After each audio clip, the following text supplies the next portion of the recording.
This time we're going to use some scripture and actually kind of dive in a little bit and look at why the self-image, why seek first to understand, then to be understood, how you can use this in everyday life, but also feel good that it's not something where, just a psychologist is telling you to do it.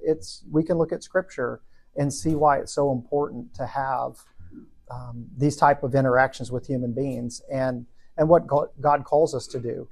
And we're learning that right now, love your neighbor as yourself. And so we're going to actually talk about that today a little bit. All right. So you have your handout. You should have the circle somewhere near you where we left off last time. And let's go ahead and let's do our quick 4 symbols. Oh, wait, I got to make sure I got my goodness on here. All right, let's go ahead and do it. So the D's want to get the job what? The I's want to have a little bit of. The S's want you to be nice. And the C's want you to be precise. Now, don't forget, remember what we said, you're not a D, I, S, or C. You're a unique blend of all 4. And I want to say it this way, to a greater or lesser degree. Sometimes when you do this type of information, if they're not careful, if the person that's presenting it, they'll try to force you into a quadrant and then you're not allowed to be out of it. That's not only is it not accurate, it's not fair. It's that you're not just a D. You're not just an I. You're not just an S. You're not just a C. You're a unique blend of all 4 of those. And so I always, if I'm teaching somebody through my certification and they're going to go out and train this to other people, that's one of the first things that I tell them. Please do not use this as a labeling system that causes people to be stuck. Because we're going to talk about this a little bit today, but in Romans 12:1 and 2, where it talks about the idea of do not conform any longer to the patterns of this world, but be transformed by the renewing of your mind. And then that way you can tell the pleasing and perfect will of God. Well, I want to talk about that a little bit. But this idea that we all are stuck, like this is my personality and I can't do anything else. Let's not try to do that. Let's say that we do have something how God has designed us, and it's very unique to us that gives us strengths. And out of control, it can create strains or struggles, not only internally, but externally with other people. But more importantly, we learn that you could be a little bit of done fun or fun done or fun nice or nice and precise or precise and done. You can be a combination of any of those. And when you take your assessment, what will happen is those points will drop on a graph and you'll be able to see, remember what we talked about? You'll either be above the line and we'll say that's kind of a high trait, or you'll be below the line. We said that's kind of more of a low trait. Okay. All right. Good. So I want to say something. Hopefully it's a little humorous. So I was doing that with a group and they're all accountants and engineers. And so most of them. So there was a couple that weren't. And as I was going through this, I said, you can be done and fun. You can be fun and done. You can be fun and nice. You can be nice and precise. You can be precise and done. And the engineer went like this. He just liked the idea, precise and done. That's nice. And then I went like this. Or you can be done and precise. And he went like this. Like his brain just like, no, that's not right. But what I'm telling you is, yes, there are people that their highest trait might be precise, then done. And then there are other people that their first trait is done and then precise. But to somebody that really likes to have a plan before they do something, that short-wired his whole system. He's like, I don't even think you know what you're talking about anymore. And I was like, no, it's all of these are possibilities. I like to have fun, but I also like to get things done. I like to influence or energize the environment, but I also like to make sure as I'm doing that, it's moving towards a result, a task, getting something done. So now think about the difference. I like to go fast towards that task, but I also like to make sure if I'm doing that task, it's accurate. The process is correct. The steps are right. And I will, depending on which one's first, if I don't see that the steps are right and I'm a higher C than D, then guess what my inclination is? I want to do what? Do I want to speed up or slow down? I want to slow everything down because we're not doing this right. Did you not plan this out? Did you not see what's happening right now? You can't just keep pushing forward. We're going to make more and more mistakes. You've got to stop for a second. Okay. So all of this just kind of lines up and you start to see all these interplays of human beings. Like when I told you about the restaurant last week, right? The D's are like, okay, we need to get somebody over here. This is terrible. It's awful. Can we get somebody over here? Remember what I said? The S is, excuse me, I think that's disharmony. Like, and they just start throwing up right then. It's like, why do you always have to say something? They were coming. I saw them. They were way over there. They weren't moving. And I know they weren't moving. They're not going to help us. I had to say something. Okay. All right. So we've got these key things to remember. And then we ended with this idea that you have my communication, your interpretation. Remember, we had this idea going back and forth with that. Hold on really fast. 1 second, please. I'm going to go down.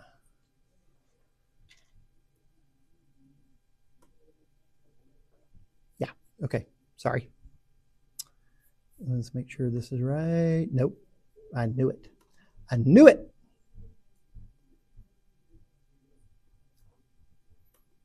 Somehow, I messed up my slides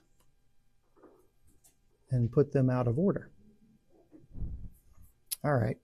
Well, we'll keep going. I know. Believe me, nothing bothers me more than doing that myself when I'm supposed to actually know what I'm doing. All right. And then we said people don't do things against you. They're normally doing things for themselves. I told you a story about biotic versus abiotic. And then I said, well, why are they doing that? Because that person's trying to meet their need according to their strongest tendency, preference, pattern, or comfort zone. I gave you another example of trying to pull down the screen and going through that process. And then we talked a little about this idea of needs versus values. Remember this? And this idea that those needs are something that drives us, and they can be anywhere from physical, relational, spiritual, and they motivate us on how we might act. But the value drives us towards something that's very personal. And then we use this example that your traits are not your, say it with me, traits are not your what? Values. Your characteristics are not your. There is a moment when all of us are called to be greater than the trait or the predictable pattern in that moment. Almost the entire premise of this From Fear to Faith is, what happens if you allow the traits to control you, not your values? What happens if you let the characteristics overtake you instead of your character? In other words, what are the things inside of us that drive us towards treating people and remember I told you the story about Pointe du Hoc last week? Why did I share that story about Pointe du Hoc? And we did this so that others may live. It's because there's something that's greater than in us. Like somebody is like, wait, so we got to climb that? Doesn't seem like a good plan. They weren't thinking about plans, procedures. They weren't thinking about getting it done. They were doing all those things in their mind. They all still had their personality, but the greater overarching value was so that others may survive, live. They had all the personality stuff in them. But in that moment, do we have the ability to say, although I want to get this done, although I want to be the center of attention and have fun and add energy to this world, although I want to be very supportive, although I want to be hyper precise and maybe even be a little critical because you're not doing it very good, do you notice that that other person is valuable? And if you do, how would you treat them? How would you show them love in that moment instead of just thinking from your own perspective? Okay. Good? All right. So let's do this really quick. I want to take you through this exercise. And if you don't mind, take it out of your notebook for a second because I want you to just flip it over so you can't see it. So put it on, just put it flat on your desk. Did you want one? If I don't know if I have an extra, but let me see.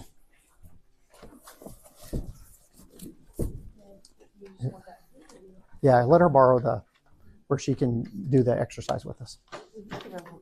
Oh, okay. All right, we got an extra one. Woohoo! In case you want it. All right.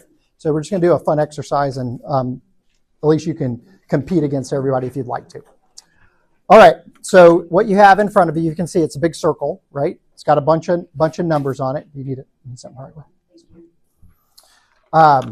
So you got a big circle in front of you. And so if you don't mind, everybody flip it over so you can't see it. We're all going to start at the same time because I don't need anybody freaking out because that's what will happen. I've done this enough to where, hey, they started. No, it's okay. Just relax. We're going to do the directions first. Then you can I'll say go, not that one. And then you can go. Okay. So here's what you're going to do. When I say go, you'll flip it over. I'm going to give you 35 seconds. Find as many numbers as you can in consecutive order, starting with number 1. All right? Find number 1, then 2, then 3, then 4, then 5, then 6, then 7. Does that make sense? Because I've said this before, and I like find as many numbers as you can, starting with number 1, and they just circle all of them, and you're like, I'm done. It's like, no, that's not what I meant. So consecutive, does that make consecutive order? Find 1, circle it. Find 2, circle it. Find 3, circle it. Find 4, 5, 6, as many as you can in 35 seconds. All right, I'm going to go backwards really quick so you can't see it up there. Ready, and go. Remember, find 1, then circle it. Find 2, then circle it. 3, 4, as many as you can. 35 seconds. Oh, I got to actually time you. That'd be good.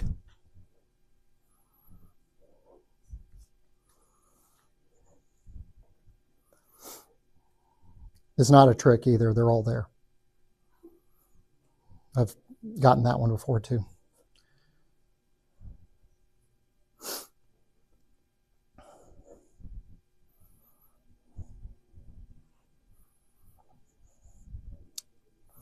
All right, a couple more seconds. Okay, go ahead and stop. All right, so how many of y'all got, anybody get more than 10? Anybody got more than 12? 13, 14, 15? Anybody got more than 15 that's never done this before? It's never seen this exercise, anything? What'd you get? That's pretty fast, actually. That's hauling. All right, so anybody beat 19?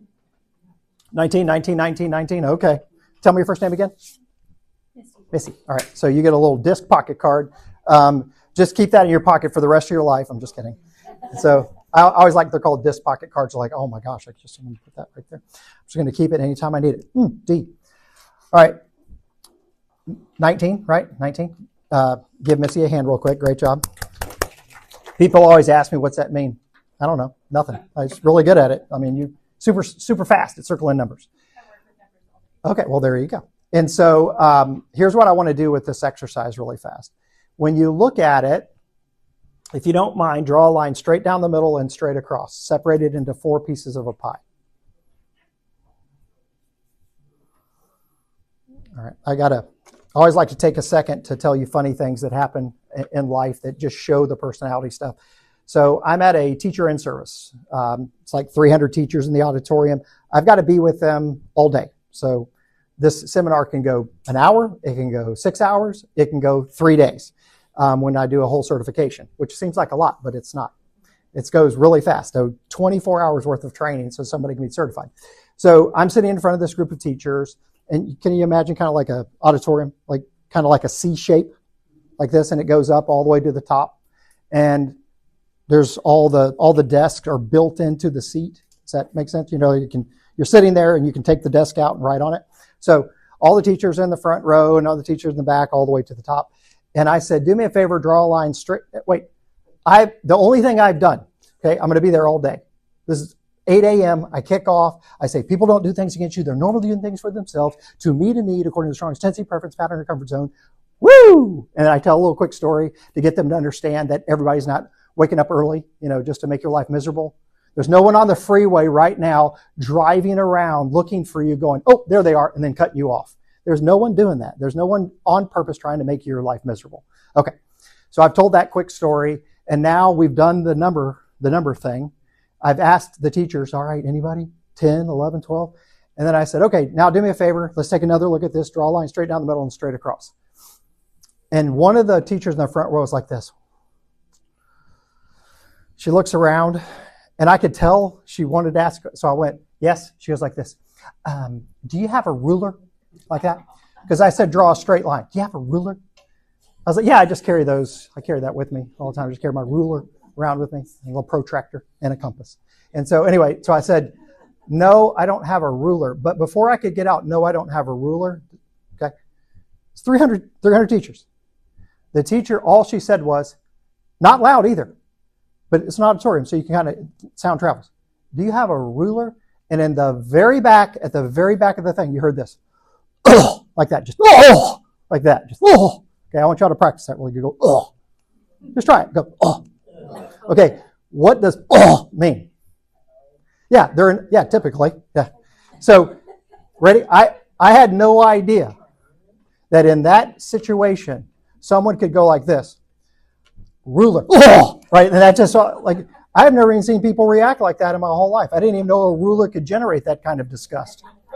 Just, oh! Okay, I'm like, whoa, hold on.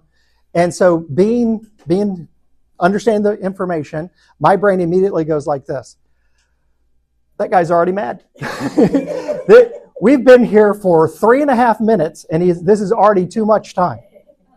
So out of all the personalities, which one do you think? Don't ask. Listen, I don't want to be here to begin with, and you're already slowing it down by asking for you disgust me. Okay? And that guy was a nuisance the entire time, all day long. Anything I said, He was so mad he had to be there. Okay, so I want you to imagine this. Do you honestly think she woke up early? I go, watch it. Let me give you a little scenario. So she gets up early in the morning. She's like, okay, today's a big day. We're going to teacher in service. Woo! And she wakes up and she goes into the kitchen and she's making, her little breakfast. And then her husband walks in or whatever it is. And she's like, hey, honey, oh yeah, I made you some coffee. No, it's hot. Blow on it. Okay. And then here's what I want you to do. Don't blow on it. It's going to be very hot. And he's like, so I'm going to go to teacher in service today and I'm going to ask for a ruler and genuinely irritate 10 to 15% of the population. Do you think that's what she did? How many? Okay, done, fun, nice, or precise. What was she trying to do? She was trying to draw a straight line. Which reminds me of a completely different story that should help you. When I first learned the information, there was a lady that was teaching it all over the country, 1990s, and her name was Florence Littauer. And she did choleric, sanguine, phlegmatic, melancholy. She did this same disc information, same 4 temperaments, but used Hippocrates. He used what they were called the fluids of the body. He studied the fluids of the body and said, if you had a lot of black bile, or if you had a lot of yellow bile, or if you had a lot of blood in you, or if you had a lot of mucus in you, then congratulations, you're probably one of these 4 styles. And that's how he denoted the 4 personalities. Okay? Choleric was the D. Sanguine, sanguine, fun, blood, that was the I. Phlegmatic, hopefully all the S's in here enjoy the fact that you're mucus. All right? Congratulations, you have a lot of phlegm. And then finally, the C's, the melancholies, just a bunch of dark black, just in a hole. Oh, God, this life is horrible. I need to draw a straight line. There's no rulers. And so anyway, whatever it is. All right, so I'm listening and watching her, and she's out there teaching, so I'm learning at the same time, but learning the disc stuff. And she tells a story about her and her husband. They just got married, and now they're on their honeymoon in Hawaii, right? So they go on their honeymoon in Hawaii. It's going to be this amazing time together. I love you. I love you. I love you more than anything in this world. I love you more than anything in this world. You know what? You disgust me. Why? Here's the story. She's sitting out on the lanai. I don't know if it's a lanai. I don't even know what you call it. Anyway, out on the little, what's that called? Yeah, thank you so much. The little patio. I need a helper. And so on the patio, waves are lapping in, right? Birds of paradise, little hibiscus over here. Beautiful. Oh, it smells incredible. It's awesome. Little wind. And she's eating grapes, just eating them. And her husband's like, oh, God, oh. And she's like, what? She goes, do you know you're eating those grapes wrong? And she's like, I didn't even know there's a right way to eat grapes. Like, I have my mouth closed. I'm not doing anything disgusting. I'm like, or anything like that. I'm just eating grapes. And he goes, you're eating them completely wrong. You're destroying the aesthetics of the cluster. Do you understand? In other words, there's a grape cluster, and she was just taking them off willy-nilly, destroying the perfection of the cluster. He said, let me show you how to do this right. Takes out this little pocket knife, clips off one little edge of it so it doesn't destroy the cluster, hands it to her and said, now go to town. Now you won't destroy the cluster. Okay, so I love you more than anything. I love you more than anything. Please don't eat grapes that way. You make me sick. Okay? You disgust me. Oh. Y'all with me? Do me a favor. Do not, and I mean do not ask for a ruler in the middle of the teacher in service. You disgust me. Okay, let's keep it simple. Anybody want to take a guess what her teaching was? What did she teach? Anybody? Take a guess. Yeah, she was a math teacher. Heaven forbid a math teacher wants to be accurate. Draw a straight line. She didn't even have to think about it. She crossed her hands like this, and she asked for rulers when she wants to draw straight lines. That's as far as she thought it through. Anybody want to take a guess what his personality was? Because I found out later. He was a D. Anybody want to take a guess what he taught? Well, he might have done it history at one time. Take a guess what his profession was in education. Yes. Coach. Not just a coach. What kind of coach? Not just the football coach, not just the head coach, athlete. Thank you so much, Wendy. The athletic director of the school district. And I can only assume that in some life prior to this teacher in service, someone said, hey, coach, we're going to be having a big in-service with all 300 of the staff. You need to come too. We're going to be learning about relationships and how to interact with kids. And he's like this. You can sum up my relationship theory in my 30 years of being a head coach in 3 words. Take a lap, right? So something like that, right? Take a lap. Hey, coach, I'm a little upset. Take a lap, right? Everything I said offended that man that day. Literally everything. Okay? So, all that to say this. Just draw a straight line straight across. Hopefully that helped you a little bit. Here, let me show you something really fast. When you did this exercise, you had number 1, number 2, number 3, number 4, number 5. Do y'all see that? It actually goes in a circular pattern like this clockwise. It goes 1, 2, 3, 4, 5. Then it'll go to 6, 7's down here, 8's over here, 9's over here, 10, 11, 12, 13, 14. All right, does everybody see that? It's actually in a pattern. You might have, if you're a math person, you might have noticed it, or you just did it. You didn't even know you were doing it. All right, but does everybody see the pattern? Okay, here's what I want you to do. We're going to start back over at number 1, and I want you to put an X on number 1, then number 2, then number 3, then number 4, not yet, and then number 5, and we're going to give you 5 less seconds this time, but now that you know the pattern, let's see how you do. All right, everybody flip it over. Need a pen?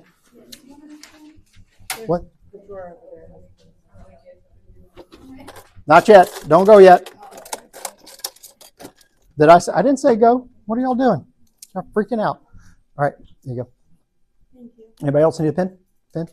Pen? Pen? Pen? Pen? Pen?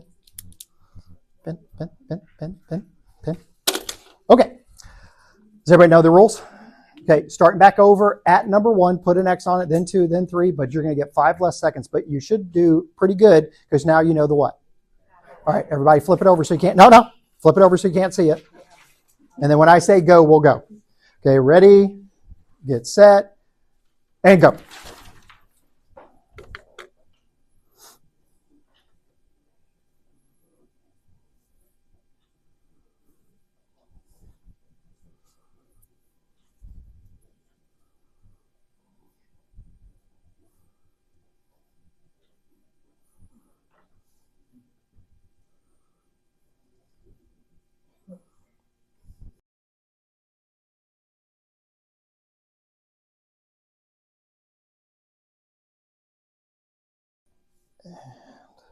All right, stop. All right. I might have actually given you even less than the first time, like by a lot. Okay, here we go. Anybody get more than 10? Get more than 15? Anybody get more than 20? Anybody get more than 20? 20, 20, 20, 20, 20. How much? 30. Golly, that's like 1 a second. That's really, really moving. Anybody else in the 30s? Okay. I'm going to bring you something next time as a gift, right? Good. Okay, so I want to do something really interesting for y'all. I just want to share something. So when I used to do this to teach people, to teach companies, and in particular leadership, I would give somebody the first one, right?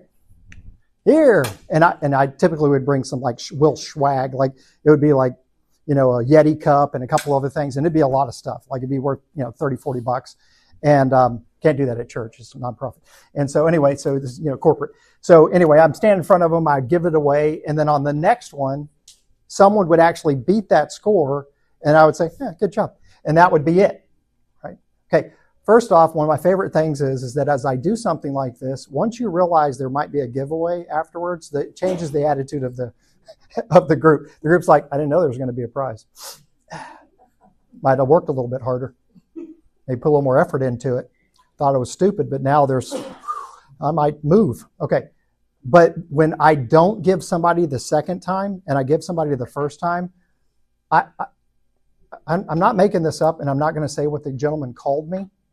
But in a professional setting, I got called a really obnoxious, rude name because I treated that one person, and gave them something, and then I didn't give the other person something. Now, why would I do that? What was my point? What was the point? What do you think I was trying to teach? To the CEOs and leadership and all these people that spend all this time and all this money creating rewards and recognition and compensation for companies. What do you think I was trying to teach? When you gave the second person? I didn't give them anything. I didn't give them anything. I just ignored them. As a matter of fact, I didn't even go, great job. I would just move on. And everyone's like, wait, they won. And you pointed it out, but you didn't do anything. I was like, yeah, I know. Okay, well, part of that is... I'm trying to teach them to be aware of that and do their best regardless of that. Well, maybe that's one takeaway. We can still do our best regardless. It's possible. Nobody likes that. Nobody really likes that attitude in business. If you're going to reward somebody, you should probably do what? Especially if we were all doing the same. Have you ever? Y'all do performance management a lot. So in a normal situation, when somebody is all being compared to someone else, why are they making more than me? Well, why did they get more than me? Well, that doesn't make any sense. My goal was to show them what happens when you put in a rewards and recognition strategy to manipulate your staff to move more quickly, and then you discontinue it once you get the result that you're doing. Does this translate to anybody? You understand? Companies are notorious of changing salespeople's commission. They'll have a employee of the month over here, and the next thing it'll be like employee of the month, employee of the month, employee of the month, and you're like, man, I killed it this month. And they're like, we're not doing employee of the month anymore. Are you kidding me? Are you kidding me? How is that even possible? This is a great month for me. I have watched people quit organizations because the organization promised them a reward for working for X amount of time and then changed their mind and didn't give it at all. I watched one gentleman say, I worked all year to get this custom-made suit, and the company promised me it, and at the end of it, it was supposed to be like a $5,000 suit, and he won it. He beat hundreds of salespeople to win this one thing, and then they never gave it to him. They're like, what's the big deal? Like, what do you mean? What do you mean the big deal is? You promised that at the beginning, and now all of a sudden you're not doing it anymore.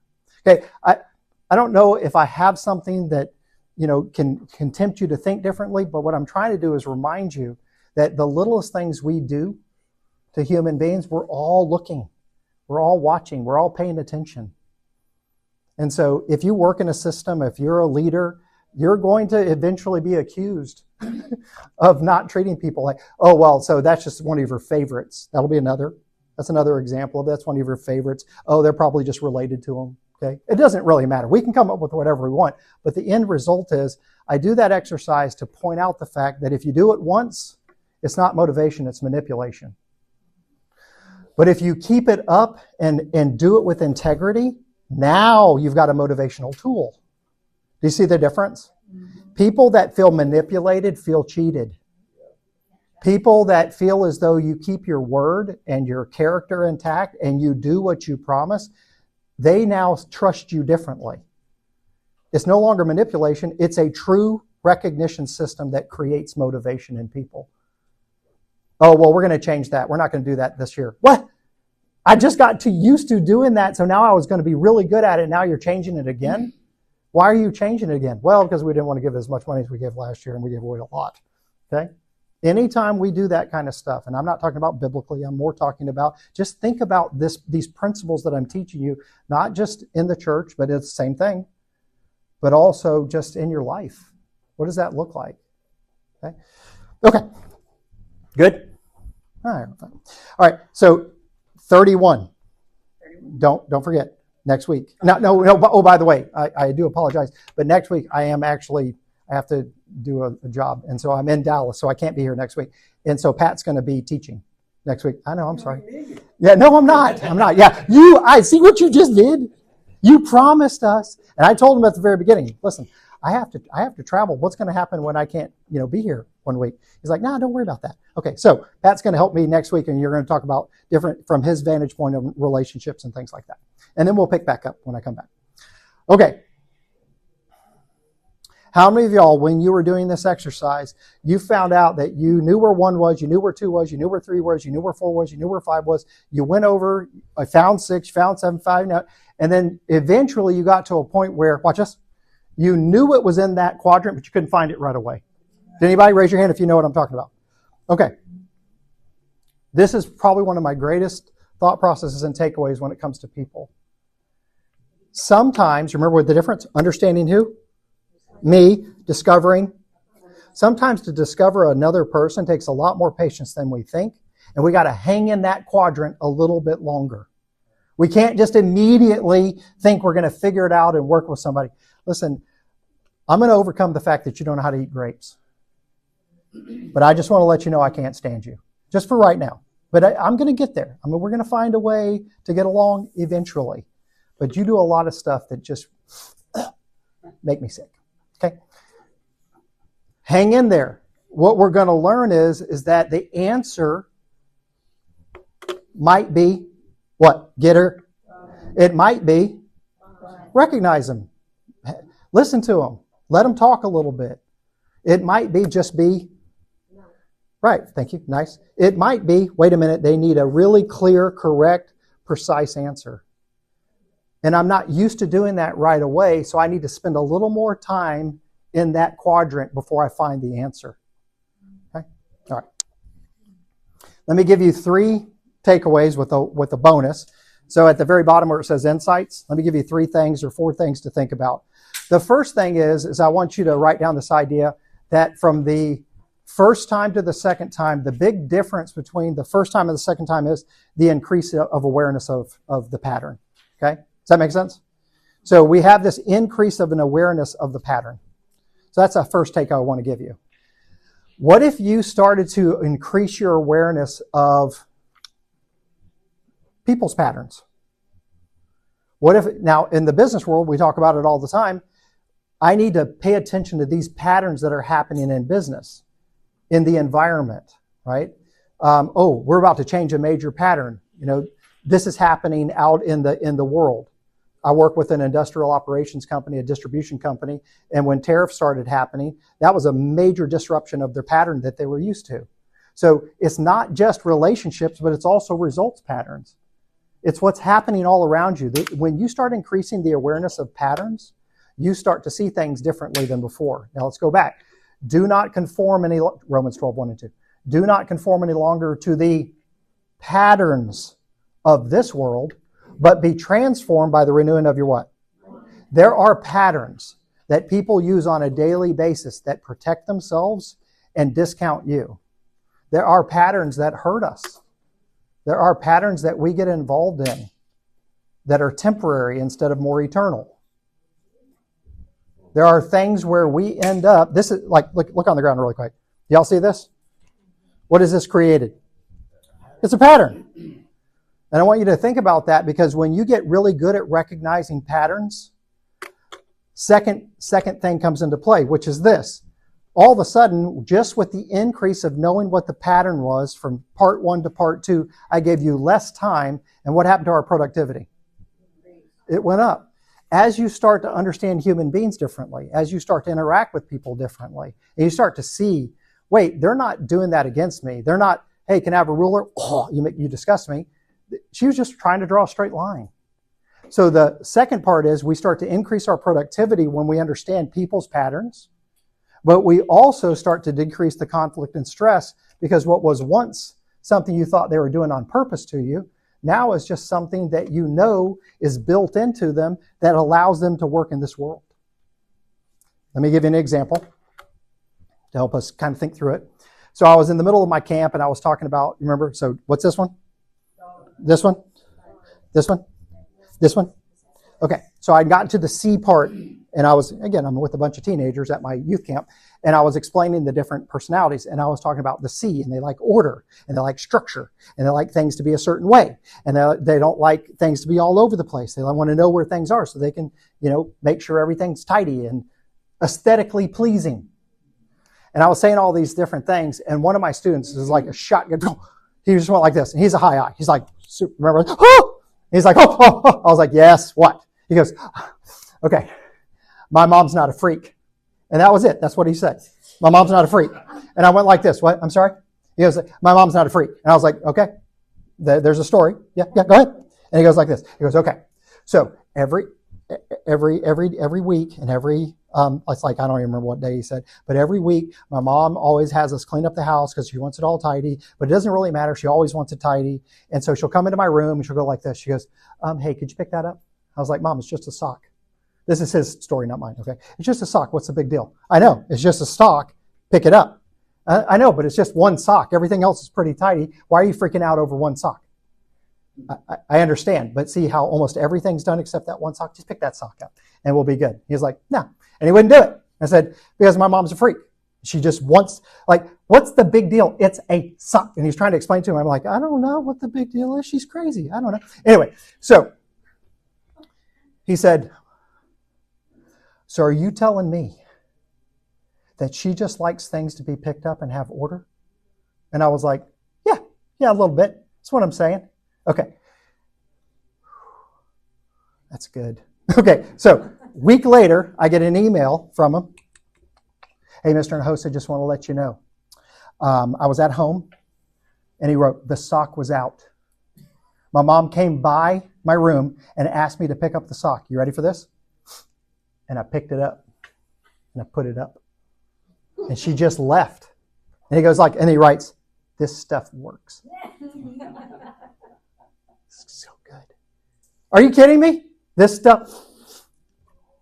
So what was a conflict, a major stress point, all of a sudden was like, it's just a what? She likes order. She likes structure. She likes things a certain way. And he thought, you know what, my mom, first off, I don't know if I can take another second. She's sitting there just unbelievably, critical over socks. Now, you remember what I taught you in the very first session? First, we tolerate, right? We'll tolerate a behavior. If we still don't feel understood or valued, we'll start to avoid the behavior. And if we're not careful, we'll get all the way to what? Eliminate the behavior. When we don't feel valued, when we don't feel understood, eventually, as those conflicts and stresses come up without any awareness of why somebody might do them, we actually think they're doing it on purpose. We actually think they're trying to make our life miserable. Just a sock. Just a cluster of grapes. Now, I am here to tell you that I still wouldn't eat those grapes that way. Because I'm a D, and I'm just like, hey, listen, you eat the grapes the way you're going to eat them. I'll eat the grapes the way I'm going to eat them. How about we look at this beautiful, situation we're in right now and just enjoy our time together? And the whole time he's like this. Oh. Can't do it. Can't do it. So I'm not saying that every personality has the perfect moment from their style. I'm just asking you to be aware of it now. And know that most of the time, that's why I say normally doing things against you, right? People aren't doing things against you. They're normally doing things what? For themselves. They're normally doing things for themselves. There are people that are just mean. Okay? Okay. Good? All right. So decrease conflict and stress. And then what happens overall when we start to see this? What's your takeaway from what we just explained? Just from this simple idea, this simple process, this simple number pattern, what's a good takeaway? It can be Jesus if you want. We talked about that already.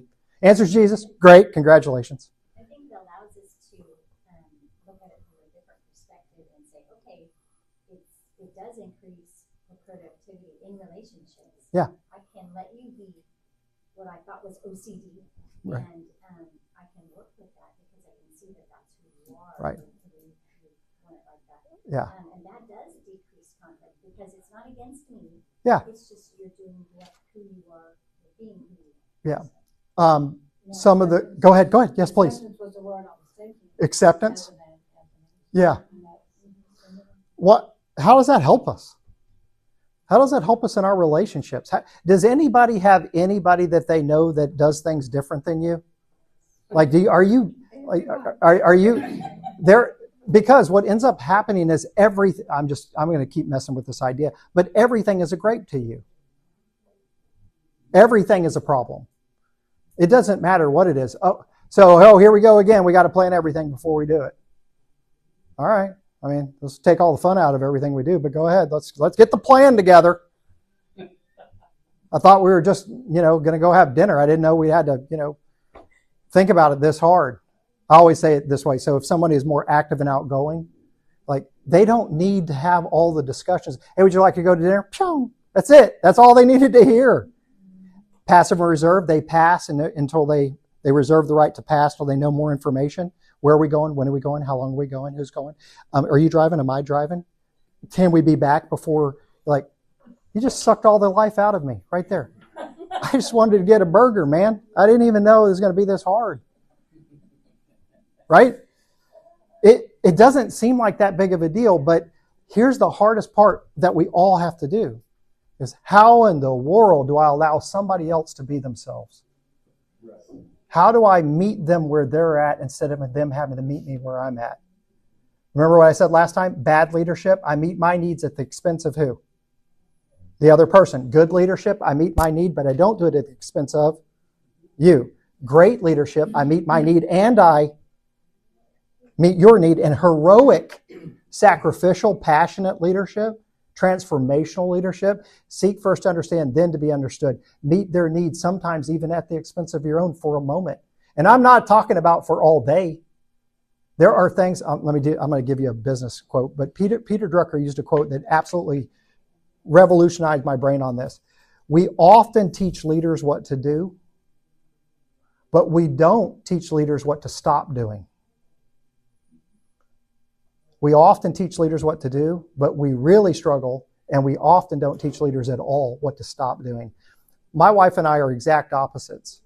There is, and I'm going to say this to all of y'all, there is something that I'm doing right now that if I would just stop doing it in that moment when not all day, there's tons of stuff that I do all day that I'll tolerate it, okay? But there's one thing that I do that when she's under stress or pressure, if I press her hard, when she's under the most stress or pressure, she literally is going to shut down. She's going to pay attention to my tone. She's going to say I'm screaming at her. And all I'm doing is listen, let's just go. Why are you talking to me like that? I'm like, I didn't even do anything. I was just thinking that we needed to go. And I think we've overthought this idea. It's just dinner, right? Well, I don't know. I just want you to just, it's okay. No, I don't even, no, that doesn't even sound good at all. You're like, well, you like Chinese? Why don't we go to China? I don't feel like Chinese. Oh my gosh. Well, then what do you want? It's okay. Whatever you decide is fine. Okay. If I press hard in that moment, it's not going to get better. It's actually she's going to start non-participating to a point where she's going to shut down. Y'all with me? What if I could learn in that moment, that critical moment, to stop doing the one thing which comes natural to me, which is to keep pushing? If I just stopped and met her need, be patient, let her have a moment, let her think for a second instead of me pushing hard like a D wants to. Let's just go. Okay, now I just want to go anywhere. I'm like, now we messed the whole thing up. What do you mean you don't want to go anywhere? We were so close to the door. And now the whole thing's over? Like we're just done? That's not the done I wanted. I wanted the done where we're eating. Well, why are you yelling at me? I'm not yelling. Listen, I was a coach. I can really yell. This is not even yelling. Well, I don't appreciate it. I just don't want to do anything now. We often teach people what to do. Do this, look in their eyes, shake their hand, do it no more than 2 pumps, right? We teach leaders what to do. We teach people what to do. We often don't teach people what to stop doing. Because the second you learn what to stop doing with another person, guess what happens to your influence with that person? Because it's typically the 1 or 2 things that you're already doing that drives them crazy. So I'm not saying that she should constantly have to change everything about her, grape-wise, right? I'm just saying, all right, whatever. Cut it off and I'll eat it this way. It's not worth it. It's not worth getting that upset. It's just some grapes. I don't think you cut it in the right... That's 2 C's, by the way. I don't think you cut it in the right place. That kind of destroyed the cluster itself, just the way you cut it. Don't tell me how to cut things off. I had it aesthetically right. All right, now we got a whole nother problem. Okay? Y'all with me? Okay.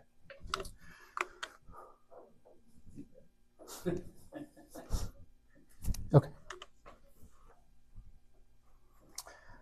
I'm going to say something. Hopefully it's not controversial, but it makes sense. The motivation, if you'll write this down on a piece of paper, motivation is the idea that you have some type of motive to take action. So if you actually look at the word motivation and just add a C at the end of ation, you'll understand motivation. Motivation is the motive to take action. So why do I need a motive? Most of the time because I'm trying to get something done. I'm trying to have fun. I'm trying to be nice. I'm trying to be precise. I'm in an environment where I want to see some type of result or relationship. So watch this, the more I create the climate or engineer the environment, you can write that down just as a reminder, anybody that's in the business world or in leadership, the more I create the climate, the more I engineer the environment, the better chance I have for someone to take action. But let's look up here really quick what it says. You cannot motivate other people. However, all people are motivated. Did y'all hear that? It's not necessary. I don't know if I have the ability. I'm a professional speaker that goes out and tries to motivate an audience. I mean, that's my job sometimes. I get in front of 3,000 people and do a presentation with stuff. And the next thing you know, someone's like, I got to call my wife, right? And so now why did that person want to go call the wife after my presentation?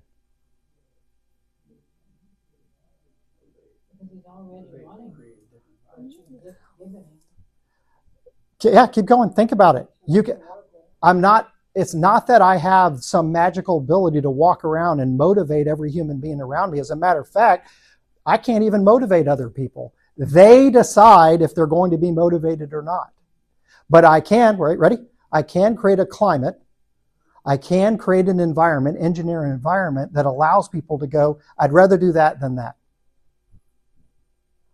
I can, instead of manipulating people, reward the team and do it in such a way that everybody looks at it and says, I like this. It's a good culture here. They don't cut corners. They don't change their word. They don't change what they said from one thing to the other. Little hint, the more people trust you, the more they tend to be motivated around you. Motivated to go out with you. Just think of it the opposite. If I don't trust somebody very much, how motivated am I to go and do business with them? No, right? If I don't trust you, how motivated am I? So how do I create a climate to motivate another human being to do business with me? I keep my word, right? I do what I promised. Here's where it gets really exciting. I go to a fast food place and the next thing you know, instead of walking out when it's raining, somebody walks out with an umbrella with me all the way to my car because they thought, it's a nice idea. Take care of your people all the time. And that's called Chick-fil-A. How in the world does Chick-fil-A have a line all the way around their building and Burger King will have 2 people in it and it's right next door to one another? And you're like, it's not going to be that long. And you'll just get in it. How do they create that climate that's so strong that you want to keep going back there? How does anybody create that climate around you so that human beings want to be around you more often? I can promise you it's not from bad leadership, which is I'm going to get mine and I don't care if you get yours at all. As a matter of fact, I'm going to meet my need at the expense of yours. The greatest level, now think about this. This is going to sound crazy. See if I can do this without sounding absolutely sacrilegious. How did Christ create an environment, create the climate for us to want to not just follow him, but for Peter, for Paul, for all the disciples to sacrifice their own lives because of him? What was the greatest sacrifice he did that we still today are motivated by, that if you have any thought in your mind, that's like, what a gift. What is it? Yeah, he gave his life on the cross. But here, you want to hear something absolutely scary? There are human beings that know that, see it, it's been recorded in history, and still are not motivated by it at all. Are you kidding me? How is that possible? How is it somebody could look at that gift over here, the passion of the Christ, to suffer for all, and not even be remotely motivated by to change any of their actions, any of their behaviors, any of their attitudes? That's the whole reason why we're here, is because fear is so strong that it will cause you to protect yourself. And faith is so strong that it'll cause you to do things you never thought you'd do for another human being. Fear will mess you up. Fear will cause you to denounce Christ after you just sat with him for dinner, and then someone will say, hey, didn't you know him? Oh, no, this is Peter, by the way, just in case you were curious. No, I didn't know him. And Christ even told him, hey, listen, before the end of the night, before the rooster crows, you're going to denounce me. You're going to disown me. You're not even going to mention my name. As a matter of fact, it's going to be a black mark. And you're going to basically say, I have no idea. And a 10-year-old girl is going to talk you out of it. And I don't want to give too much away because it's coming. But when we get to Peter and see the difference in front of the Sanhedrin and in front of the Judaizers, in front of everybody else, in Acts 2 when he's in the middle of Pentecost, the difference in how he speaks with faith compared to fear. Fear makes us protect ourselves. Faith makes us want to protect somebody else. Yep. Does this translate? You cannot motivate other people. However, all people are motivated. People are motivated for their own reasons and not necessarily your reasons. What may motivate you may not motivate me at all. Hey man, I'll tell you what motivates me. I like to get things. Well, can we do that while we're talking? No, absolutely not. You just demotivated me right then. I would prefer you don't talk at all because you overshare and I don't like it. The very best you can do to motivate others is to create the environment which allows individuals to, the greatest cultures, the greatest opportunity you have at your house, at your home, with the people around you, is to create a culture or engineer an environment that allows other people to at least want to be around you for a couple of seconds. We teach a lot of people what to do. We don't teach leaders what to stop doing. And there's some things that we're doing that creates a climate that's really tough for other people to even want to be around us for 2 or 3 seconds. Remember what I told you about my dad? I didn't even understand it. Fix that. Don't do that. That's wrong. Well, it's all this, right? It's like, fix that. Make that better. Do it right. And my brain's like the whole time, I'm never going to be good enough. There is nothing that I can do to make this man proud of me. Eventually, I tolerate it because he's my dad. Eventually, I start saying, nope, I will avoid him at all costs because every time I talk to him, I feel worse about myself. To the day where I said, I don't need an inheritance, just don't talk to me ever again. And I eliminated him out of my life. That continuum of misunderstanding is the continuum of the lost son. It's the continuum of anybody that's prodigal. We eventually find a way to feel so misunderstood that we can't be where we're at anymore. So somewhere else will be better. We'll talk about that some other time. But that's really what the lost son was saying. I want my inheritance so I can go somewhere else because I think that culture is going to be better, only to find out that the person that loved him most was already his father. And he just didn't understand. Same thing with me. I just didn't understand my dad. I didn't understand how he spoke to me or interacted with me. I was constantly looking and I couldn't find the pattern at all. I just knew the pattern stunk and I hated it. and it made me feel terrible. But what if we, for a second, were able to see from another person's perspective and be able to interact with them from their side? Not all day, but just in the moments where they needed it most. I get done working, and my dad finds at least more than 99% of the stuff I did right, and then maybe corrects one thing. But the reality is, the opposite is he corrects the one thing and just doesn't do anything about the other 99. Do you see the difference? Like, there's no way I spent 3 hours by myself mowing a commercial building and edging it and weeding it and doing all these things for our business, and then got done, and then I did everything wrong. No, I did one thing wrong, and that's the only thing you can concentrate on. So guess what he told me? The one thing he didn't like. So guess what I thought? Well, the other 5 hours I was by myself, that's terrible, but that 1/13 of a second that I didn't pull that weed, that's the one that's going to cost me. Because the more what? Precise you are, the more you find what goes wrong, and you forget to think about what goes right. And if you do that to a person long enough, especially someone over here like me, that's a high I want you to like me. Did I do good? Let me tell you, not only did you not do good, let me show you the one thing you did terrible. Appreciate that. See if I can tolerate that for even one more second. Nope. No. Okay.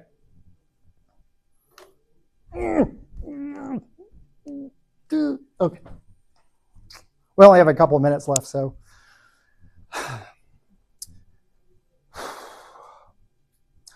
I'll do this last little piece, and then we'll kind of wrap everything up. There is what's called an emotional intelligence triangle that allows us to understand that if we have a certain feeling or emotion over here, and if we skip, like if I was doing this, if I go from feel all the way over to act, I'm leaving out one thing. What am I leaving out? If I go from feel to act, what do I leave out? Think. Do not conform any longer to the patterns of this world, but be transformed by the renewing of your mind, the files that you've downloaded over your lifetime, the truths that are absolute truths, the verses that will literally change your life. And those verses are so strong that even Christ used it for all of us to see after the 40 days in the desert. He came back, and when the devil hit him with a lie, he hit the devil with the what? With the truth. He had truth every time there was a lie. And so if you don't have Scripture, at least something in your heart in that moment, right? So the bad feeling comes, I've got no Scripture to attack it, so I'll go right from feel over to what? Act. And I'll skip all the good stuff that God's trying to teach me and all the stuff that helps me think about others, not just think about myself. Because watch this. If I'm only thinking about myself, I promise you're going to go from feel to act.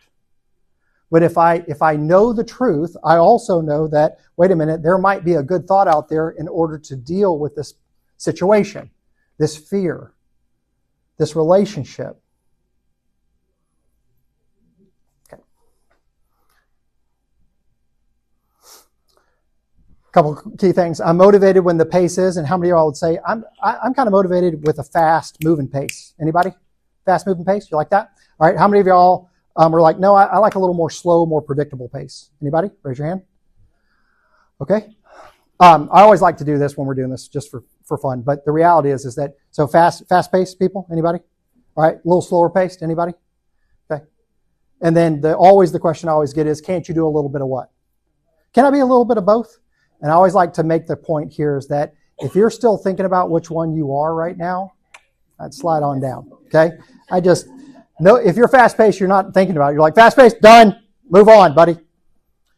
Slow paced. Well, oh, wow. That's a good question. So sometimes I can be very, very unpredictable. I mean, right person, right place, right time. I am crazy. Like, listen, you're not.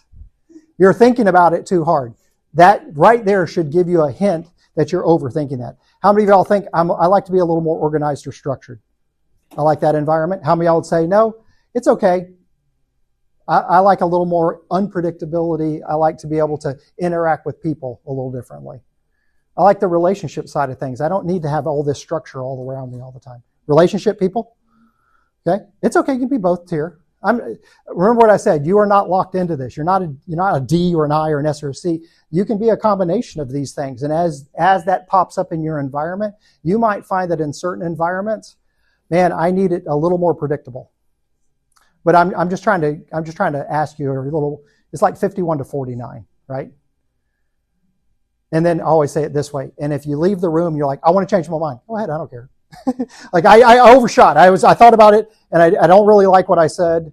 I mean, I'll watch students at my youth camp where when I started to explain the D, I, S, and C, true story, they all wanted to be an I. Why? Because it's fun. And it was only the really, like, the ones that really had their act together. They're like, I'm willing to be a D. I don't have any love for any of y'all in this room. And the C's were all like, yeah, he's accurate. Y'all are stupid. And so, but anyway, the whole point is this, is that I found over and over and over in a room, especially with youth, is that they wanted to be seen as somebody that was fun and exciting and entertaining, and they added energy. And the reality is that not all 300 kids at camp were high I's. As a matter of fact, about 20 to 25% of the population is that, maybe 25 to 30. Okay? All right. So wrap all this up. We'll finish with this. Since we can't motivate everybody, our job is to create the climate, right? Or engineer the environment so that other people want to be around us. And if you remember, here we are. You've got two personalities that are constantly trying to change the environment. One's trying to speed it up so things can get done towards a result. One's trying to speed it up or change the environment to add, remember, energy, the I, personality. The D's trying to change the environment to do what? The I is trying to change the environment so that it's more energized, influencing. I mean, this is going to be great, you guys. Have you ever done it? No, it's going to be awesome. Okay? The S is like, or the C is like, that's illogical. You've never done it. You think it's going to be great. It's just going to be great. And the C's are like, you can't say that. You haven't done it. You can't prove that. Are you sure you're God? Thomas. Well, you're going to need to prove it. Okay, I'm not going to do it other than that, but I want you to understand there's a person over there like, there's a great scene in the Bible where basically right after Christ is risen, the verse actually says, and go tell Peter, which I think is one of the funniest things I've ever read in my whole life, because Peter's a high I and he'll tell everybody, right? And so it's just like the thought behind it. Why did he add and Peter? Because Peter is influencing. He found some, out of all the things in the world that's exciting and motivating to him is something exciting and motivating to everybody. Just want to let you know, he's risen. And he was going to go tell everybody. So Christ, smart enough, is like, I can't prove this. Okay. We're making a jump here, but I want you to think about it. Why and Peter? Because Peter he'll tell. The guy will tell. Okay. You ever seen the movie Mr. Mom? Do you know that movie? Mr. Mom from a long time ago. Michael Keaton. Alex. I think Alex will keep a secret. Kenny will tell. Because Kenny had the whoopee. Doesn't matter. Anyway, and then finally, the S and the C, they want to do what with the environment? They want to maintain it. The C's want the environment to be maintained so it doesn't get out of control, so it's always correct. The S is over there. Let's maintain the environment so that we don't create conflict or disharmony.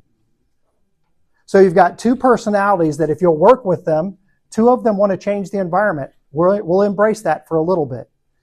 Two of them want to maintain the environment. If you can embrace that a little bit, you can find their pattern, increase your productivity, and decrease your conflict and stress with that person. Not all day, in the moments where they need it most. Okay? Yes, ma'am? All right.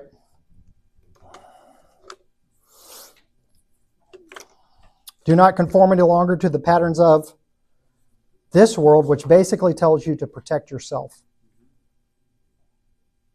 But be transformed by the renewing of your mind, and let's see how in the world we could adapt or for a moment change our perspective to meet another person's need. And as you're learning and listening to Dr. Wu and as he's teaching, I want you to start listening for those perspectives. Is he asking me just to think about myself, or is he asking me to think about others? Is he asking me to be so overwhelmed that I have to constantly get mine? Or is he saying, what if we were a family? How would we treat each other? What would happen if we saw from another perspective, even for a second? And that truth was so much stronger, remember cognitive dissonance, that we changed the way we treated not only ourselves, but others. Okay? All right, let's pray.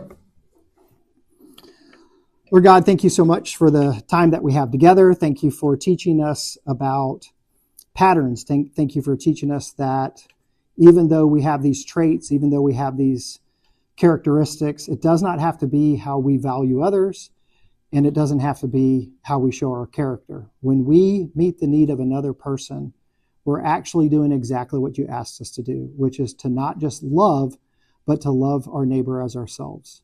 As we grow together, we're going to first find out that loving others, we have to find a way to first love ourselves. So the more we know ourselves, the more we'll know the different patterns that bother us, and we can still choose to create a climate for another person to feel inspired, influenced, motivated. Thank you, Lord, for teaching us this. Thank you for the time that we get to spend together, and we pray that in Jesus' name. Amen.